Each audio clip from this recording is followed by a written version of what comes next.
বাংলাদেশ যে পৃথিবীর অন্যতম একটা সুন্দর দেশ, বাংলাদেশের প্রাকৃতিক সৌন্দর্য যে পৃথিবীর অন্যতম দেশগুলোর মতো বা অনেক সৌন্দর্যমণ্ডিত, সেটা আপনি কখন বুঝবেন?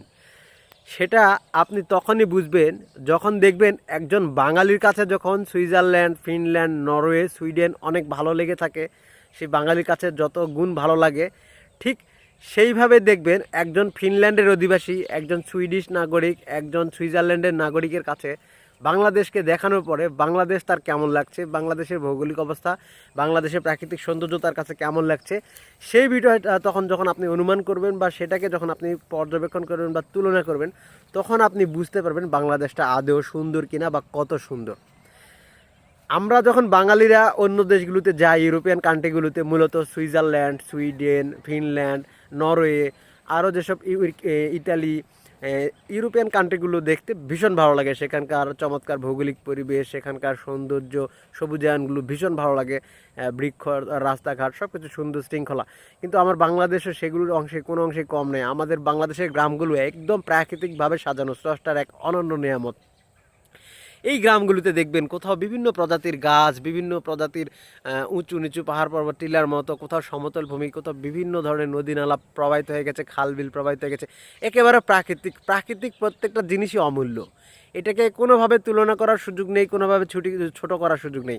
প্রাকৃতিক জিনিস, প্রাকৃতিক স্রষ্টা প্রদত্ত প্রত্যেকটা ইকুইপমেন্ট, প্রত্যেকটা জিনিসই অমূল্য সম্পদ। এখানে তারা এটা অনুমান করতে পারবে যারা সঠিক, যাদের মনের মধ্যে কোনো কলুষতা নেই, সততা আছে। যদি কেউ সততার জায়গা থেকে এটাকে জাস্টিফাই করতে চায় বা তুলনা করতে চায়, নিঃসন্দেহে একজন ফিনল্যান্ডের নাগরিক বলেন, একজন সুইডিশ নাগরিক বলেন, বা একজন সুইজারল্যান্ডের অধিবাসী বলেন, ইতালির নাগরিক বলেন, তারা যখন বাংলাদেশে আসবে এবং বাংলাদেশের এই প্রাকৃতিক সৌন্দর্য, এই দৃশ্যভূমি, এই পটভূমি, এই সুন্দর দৃশ্যগুলো যখন তারা দেখবে, তারা নিঃসন্দেহে তারাও মন থেকেই বলবে যে তারা অনেক সুন্দর একটা ভৌগোলিক মানে কেন্দ্র দেখলো বা অনেক সৌন্দর্যমণ্ডিত একটা জায়গা দেখেছে।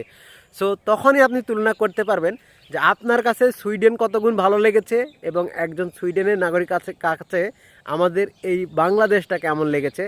এই বাংলাদেশের শীতকালে যে সরিষা ফুলের দৃশ্য, এই বাংলাদেশের বর্ষাকালের নদীগুলোর দৃশ্য, এই বাংলাদেশের বসন্ত ঋতুতে যে প্রাকৃতিক সৌন্দর্য, সেই দৃশ্যগুলো যখন একজন বিদেশি নাগরিক দেখবে, ঋতুভেদে এত রকমের বৈচিত্র্য, এত রকমের পরিবর্তন, তারা নির্বিঘ্নে সেটিকে অবশ্যই অবশ্যই সেটিকে সৌন্দর্যমণ্ডিত বলতে মন থেকে বাধ্য হবে, মন থেকে বলতে বাধ্য হবে। কেননা যদি সততার জায়গা থেকে তারা বলে, টু বি ভেরি অনেস্ট, তারা অবশ্যই বলতে বাধ্য হবে। কারণ এইখানের শীত, এইখানে যে তাপমাত্রা, এইখানে শীতকালে যে ধরনের তাপমাত্রা থাকে, একজন শীতপ্রধান দেশের নাগরিক এসে এখানে একেবারে নির্বিঘ্নে স্বাচ্ছন্দ্যে বিচরণ করতে পারবে।